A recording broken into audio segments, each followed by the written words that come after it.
Assalamualaikum warahmatullahi wabarakatuh. Mang Cik Bicak, dulu Cik Pencanan. Alhamdulillah pada kesempatan ini Cik Jun sedang berada di kediaman Bang Amin. Bang Amin merupakan salah seorang pemerhati sejarah di Kota Palembang yang sudah malang melintang kiprahnya di mengenai sejarah daripada Kota Palembang ini. Mang Cik Bicak dulu Cik Channel pada kesempatan ini bertepatan sekali dengan momen Hari Pahlawan Nasional. Bang Amin, ini Cik Jun lihat Bang Amin ini lagi cak sibuk dan Bang Amin. Aduh, aku nih Bang Amin di jingok ini. Ini nah, nyingok bekas-bekas lama ini. Ini nih.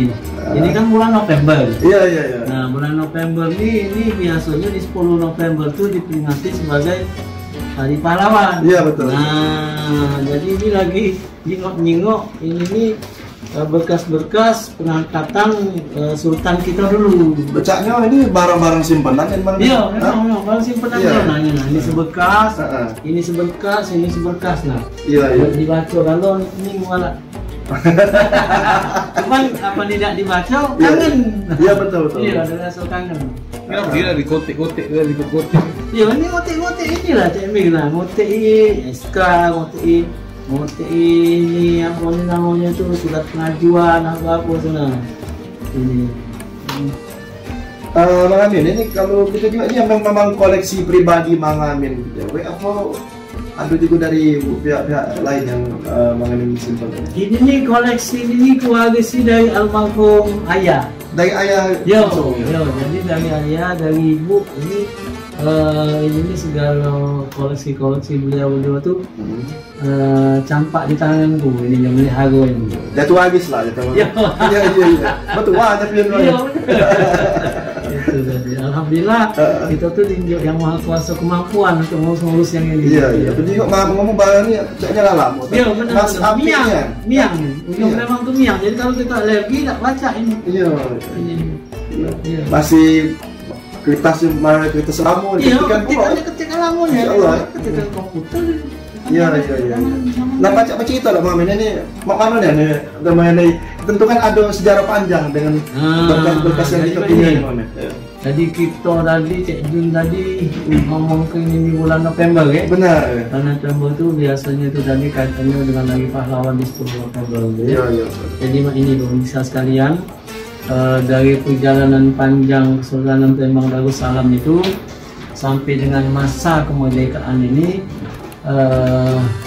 kita baru punya 2 pahlawan nasional. Sepanjang perjalanan itu baru 2 Bang. Kita baru punya Dr. Akagani. Dr. Akagani yang menjadi rumah sakit benteng. Nah, jadi rumahnya tuh diabadi, namanya tuh diabadi gelar jadi nama rumah sakit. Iya betul. Dr. Akagani. Nah, kemudian sikok lagi pahlawan nasional kemerdekaan dari Sumatera Selatan ini adalah nenek moyang kita. Itu Sri Susuhunan Mahmud Badarudin II. Iya, Raden Hasan. Iya, nah, beliau tuh diangkat pahlawan nasional itu tahun 84. Yo, nah, kalau kita itu kesini ini 37 tahun. 37 tahun, Bang. Nah, tapi di tahun 84 itu prosesnya tuh 5 tahun mundur ke belakang. Jadi 78, 79 itu mulai proses pengajuan, artinya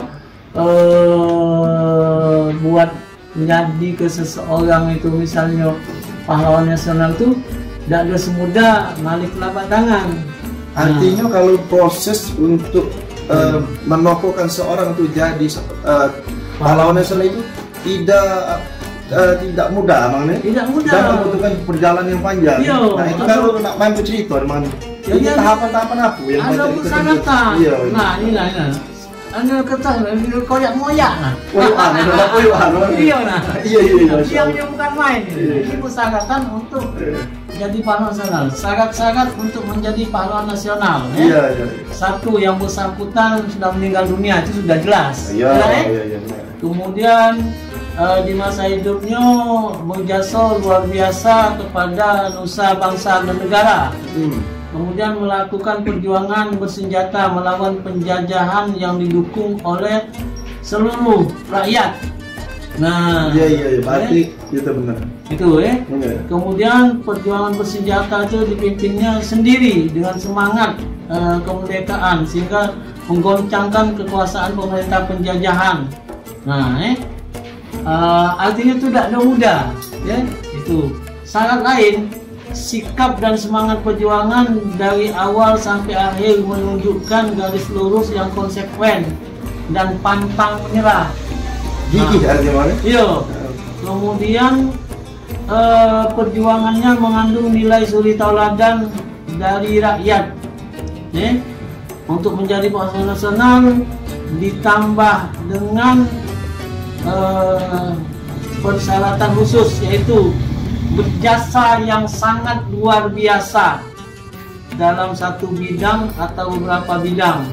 Kemudian masa perjuangannya, pengabdiannya sekurang-kurangnya 10 tahun, berkepribadian dan berakhlak yang baik. Nah, dari persyaratan ini setelah dipilah dan dipilih, maka yang memenuhi persyaratan ini adalah Sultan kita yang bergelar Susuhunan Mahmud Badarudin II yang dicakap tadi namanya Raden Hasan. Gelar dia itu Susuhunan. Tapi kalau masyarakat lebih mengenal Sultan. Susuhunan beliau itu karena beliau ngapa jadi Susunan, ngangkat penggantinya masa beliau masih hidup. Jadi sudah ada istilahnya sepuh gimana? Jadi kalau setiap sultan yang masih hidup ngangkat putra mahkota itu menjadi sultan, maka dia bergelar Susuhunan. Itu perlu dicatat, ya. Biar generasi muda ni tak dengar lagi. Iya, benar-benar. Nah, jadi persyaratan-persyaratan itu sudah dipenuhi. Kita ngadakan, pendek ceritanya itu ngadakan seminar tentang masa perjuangan, artinya mana perjuangan dari seseorang yang akan kita tokohkan sebagai pahlawan nasional. Tentunya ada berhubungan dengan Kementerian Sosial. Untuk daerah itu ke Dinas Sosial, karena ada badan tersendiri itu yang membidangi masalah pahlawan daerah dan pahlawan nasional. Kemudian ada yang jarah dam itu. Jarah bagi kodam itu ada yang bagian tangannya juga. Nah, dari hasil kajian-kajian itu misalnya ada 10 atau 12 yang muat makalah. Nah, itu di seminar tuh. Nah, untuk beliau ini seminar itu dihimpun dalam satu berkas. Nah, ini berkasnya macam gini. Sudah ada risalahnya Mari? Iya. Artinya rapi dia. Iya. Tapi masih ketikan ini. Ya, zaman itu Bang. Iya, ketikan. Nah, ketikan mesin tiknya masih kecil itu. Kecil. Nah, masih gator tapi. Iya, inilah. Nah, dari sini setelah diteliti itu lebih kurang 5 tahun. Jadi prosesnya itu dari sejak pengajuan itu sampai 5 tahun. Jadi tahun awal 79 itu mulai, tahun 84 baru ditetapkan jadi pahlawan nasional. Jadi panjang. Nah, inilah di Jigo inilah isinya risalah perjuangan beliau itu dari Mano, dari awal sampai akhir beliau itu diasing ke Ternate. Nah, ngomong Mang Amin, kalau ini bikin risalah ini kan ada di seminar ya. Tokoh-tokoh penting siapa yang terlibat saat itu Jadi antara lain pada waktu itu ada Raden Haji Muhammad Akib. Masih tua. Iya. Ada Haji Rusdi Kusim. Ada Makmun Rashid. Iya. Dan itu dari Abri itu. Iya. Ada Makmun Abdullah, dosen sejarah Musri. Iya. Nah, dosen itu juga. Ada Pak Ali Mansur, juga yang muat makalah. Ada Dr. Andes Mas Agus Haji Ahmad Nawawi. Nah, dia muat makalah itu. Sehingga beberapa tokoh penting di Palembang ini dia dipersilakan untuk buat makalah. untuk artinya meningkatkan eksistensi Sri Sultan Badarudin II ini menjadi pahlawan nasional pada waktu itu. Yo, Cek Jun masih kecil zaman itu. 84 umur baru 5 tahun. 79. Iya. Kalau 84, 79 kita lagi 79. Nah, masih gue. belum lah, gitu. Nah, iya, Masya Allah. Iya. Jadi ada beberapa artinya tuh bapak-bapak pemerhati, budayawan, sejarawan pada waktu itu muatlah artinya makalah. Zaman itu wali kota kita tuh Pak Haji Dahlan Haji. Yo, gubernurnya kalau tidak salah Pak Sainan Sagiman. Nah, Loni gitu. Ya, Sainan Sagiman. Nah, itu 80-an itu. Panglimanya itu Pak Tri. Pak Tri Sutisno. Nah, kawan-kawan itu lah. Masih kecil jadi. Nah, artinya kalau kita hitung itu tadi 37 tahun di sini. Iya. Sini bayanglah kamu 37 tahun di sini. Nah, tidak ujuk-ujuk jadi. Tidak. Makanya benar itu apa dia pepatah apa tuh yang bangsa yang besar jadinya bangsa yang pacak menghargai jasa dari para pahlawannya. Jas merah tuh ada juga pada katanya. Ada juga itu ya. Jadi semboyan itu juga memang mesti kita resep inian. Jadi kita dibuat apa di kehidupan sehari-hari ini memang jadi pedoman. Jadi kita ni kan tak ada serta-merta misalnya aku tercogok main ni, Cik Jun tercogok main ni, Emil tu besar main ni misalnya kan. Tak ada serta-merta kita pacak bertemu main ni kan tentunya ada dulu buang-buang. Nah, kalau balik malam ngomong itu tadi kan kita tadi sudah ada kriteria pahlawan nasional sudah ada. Ya. Nah, tahapan nak menentu ke pahlawan nasional apa memang itu? Itu tadi selain dari berjuang. Nah, jadi kalau tengok ini berarti ke boleh kita Sultan Mahmud Badarudin II ini sudah bergelar susunan itu selama memerintah itu cuma untuk berperang sepanjang dia memerintah. Jadi tak ada kata istilahnya apa tu banyak siaga terus. Tidak kata. Saya tidak kata jom raja jom lemak tu lemak misalnya berjuang terus. Oleh karena itu wajar lah wajar dan patut, amat sangat patut kalau beliau itu dianugerahi gelar pahlawan nasional. Nah, ada satu lagi. Nah, kemudian di masa itu juga diterbitkan satu buku. Nah, buku ini. Nah, buku ini belum terjengok Cik Selamat. Belum Jadi di masa itu, sehubungan dengan itu banyak yang dukung kegiatan untuk jadi pahlawan nasional ini. Terutama misalnya kita tahu PT Pusri. Tahu. Nah, Pusri dewek waktu itu buat kapal. Kapal itu dinamailah PT Pupuk Sejaya, nama kapalnya Sultan Mahmud Badarudin II. Artinya begini. Artinya ini dukungan dari misalnya pihak lain untuk misalnya mewujudkan cita-cita memang ini menjadikan susunan Mahmud Badarudin II ini jadi pahlawan nasional. Nah, kemudian ada KRI. KRI juga. KRI itu kapal perusak destroyer lah. Nah, ini namanya juga Sultan Badarudin II. Baru tahu. Nah, Masya Allah kan. Destroyer. Nah, jadi pulau waktu itu sudah boleh kabar bahwa Pusri ini muat kapal yang namanya Sultan Badarudin II. Iya. Pulau surat I. Tapi surat itu di surat pembaca. Iya. Di harian Merdeka tanggal 11 April 84. Masih tersimpan lagi. Masih bagus jadi ini buletinnya lah, buletin Pusri. Iya, buletin Pusri. Iya, betul. Nah, dulu diundang waktu peresmian kapal ini. Iya. Nah, ini. Bisa pecah di juga kan? Bisa makamin tahun 84. Kita 84 sudah jadi penulis. Itulah. Dan akhir-akhir ini sungkan. Iya. Artinya perlu dukungan misalnya berbagai pihak untuk jadi pahlawan nasional itu. Bukannya mudah.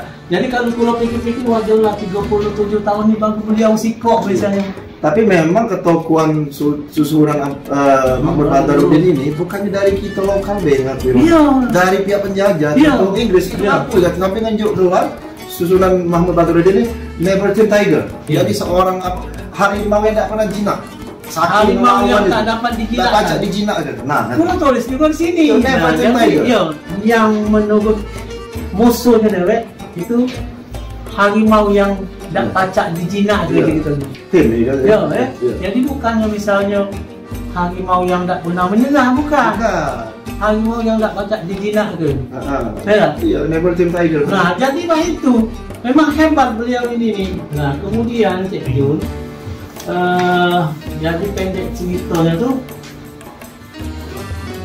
setelah mengalami artinya berapa proses. Nah ini tadi prosesnya surat menyuratnya lah. Banyak ini lah. Surat menyurat.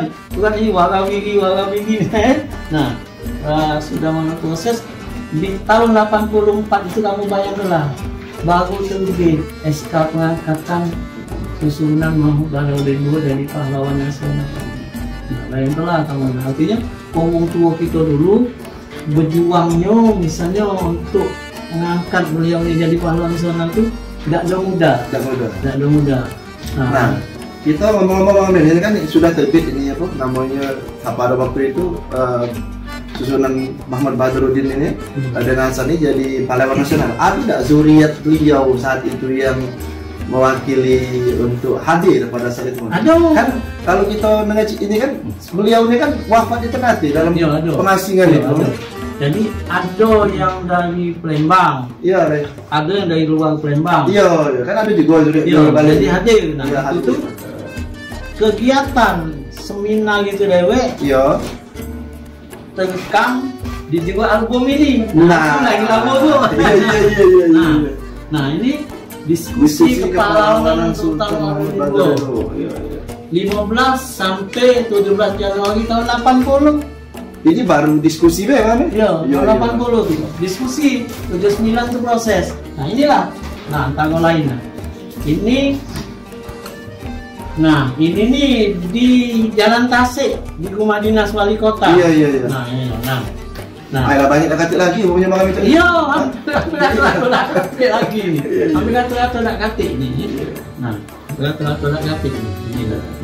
Nah ini di rumah Mas Agus Asimning di jalan ini. Jalan Temon. Rumah Bali. Iya. Bali Mas itu ya. Asimning ini diskusinya di rumah ini. Nah, ini yang dari Jakarta, dari Ternate misalnya. Jadi hadir. Dari Surabaya misalnya, Sugiat. Pokoknya hampir dari seluruh Indonesia ini hadir di sini. Nah, ada lukisan. Nah ini jadi ini cerita kesonya tuh. Iya. Untuk menjadi seorang pahlawan nasional. Iya betul. Syarat lain selain dari syarat yang kubaca tadi. Iya benar. Harus ada gambar. Potret. Tapi jangan bingung mana ada potret. Nah potret itu boleh yang asli, boleh bio yang lukisan. Tapi berdasarkan beberapa fakta bahwa memang wajah yang bersangkutan itu mendekati kebenaran. Nah, jadi diskusilah ngomong tua dulu nah ini almarhum Pak Liamin. Iya. Ya masih nomornya Mak. Dulu. Iya. Masih nomornya? Iya. Mobil sepuh juga dulu kan. Yang digodok oleh para ahli, Kudi Wong Baruni, para pakar. Untuk menjadikan Sri Sultan Mahmud Badarudin II ini pahlawan kemerdekaan nasional dari Sumatera Selatan. Alhamdulillah dari apa yang sudah diperjuangkan oleh orang tua kita ini, itu tidak ada cuma-cuma. Makanya itu di tahun 84 tadi itu dengan surat keputusan nomor 63 tahun 84 itu tentang penganugerahan gelar pahlawan kemerdekaan nasional Republik Indonesia kepada almarhum Sultan Mahmud Badarudin II. Nah, ini dia SK-nya. Ini ada SK-nya. Jadi terunutnya nih. Ini sejarah, fakta. Bukan dongeng. Kalau kamu misalnya ke provinsi atau ke kota, nanyo arsip pengangkatan Sultan Muhammad Adinio jadi pahlawan nasional, katik. Ketik Mami. Masalah juga katik. Jadi museum di rumah nih lah jawabannya. Nanyo itu di sini. Iya. Ayo coba di malam. Jadi pamungkas ini. Kalau jatuh tuh bayar mahal ini. Cewek. Cuman ini demi untuk artinya yang pertama Ya. pengetahuan sejarah. Betul. Yang pertama jangan simpang siur. Iya. Yang kedua sejarah itu fakta, Fakta. bukan dongeng. Berarti banyak yang nak diluruskan juga. Yo, kita nih aku tuh ngelurus ke be sebenarnya. Iya. Jadi kalau ada uang misalnya nempok dado, nak aku tanya. Kalau pecik itu apa cak? Kalau pecik itu, Ya, Pak, Cak, tapi nih. kalau yang punya sejarah dan fakta, nah, Ya, kaget dulu kan? Apa dasar Kalau kamu? dia misalnya nempok dado, aku kalau dado ini, kamu di mana? Enggak. Iya. Aman ada masih ke tengah tuh kan? Nah, Ya, kita itu. di bawah. Kamu di mana? Nah, Iya. Karena itu dia. Iya. Kamu di mana? Kamu nulis dak. Iya. Waktu itu. Nah. Jadi antara lain itu.